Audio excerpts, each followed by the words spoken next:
Il Veneto trema, la polizia vuole giustizia. Titolo da poliziottesco anni 70, ma oggi è cronaca, pura attualità. Il Veneto trema perché i reati sono in aumento, 206.325 nel 2013. Le province peggiori sono Padova, con più di 46.000 reati, e Venezia, che addirittura supera i 47.200, record negativo a nord-est.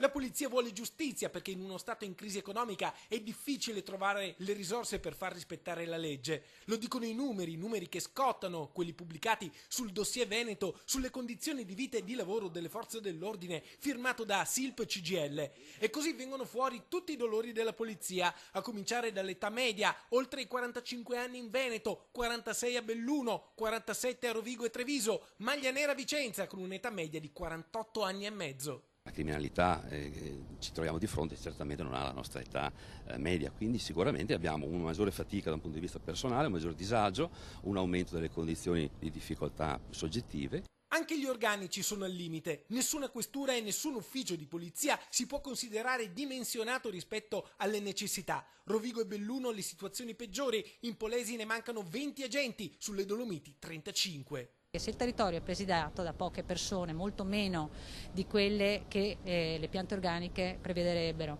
e l'età ovviamente cresce, le difficoltà inevitabilmente ci sono. A Venezia le volanti sono vecchie, con troppi chilometri. A Treviso su 70 vetture 16 sono inutilizzabili, a Belluno su 12 ne funzionano 5. A Padova e Verona servirebbero più auto, mentre a Vicenza ogni tanto ci sono problemi di rifornimento di carburante. Apparati radio compromessi, gli agenti ricorrono ai telefoni cellulari, i computer vengono sostituiti con grande lentezza, molti vengono assemblati usando i pezzi dei terminali guasti. Scarsa la carta per stampanti e fotocopie, mentre le nuove divise per le volanti bastano appena per gli agenti dei capoluoghi. Il 70% dei giubbotti antiproiettile scade con la fine dell'anno. Insomma, gli agenti lavorano sotto stress, non è un caso che sia nato lo sportello di ascolto psicologico, ma quelle che mancano ancora sono le risorse. Se il personale è messo nelle condizioni di operare al meglio con strumenti idonei, il personale può dare risultati assai maggiori rispetto agli attuali.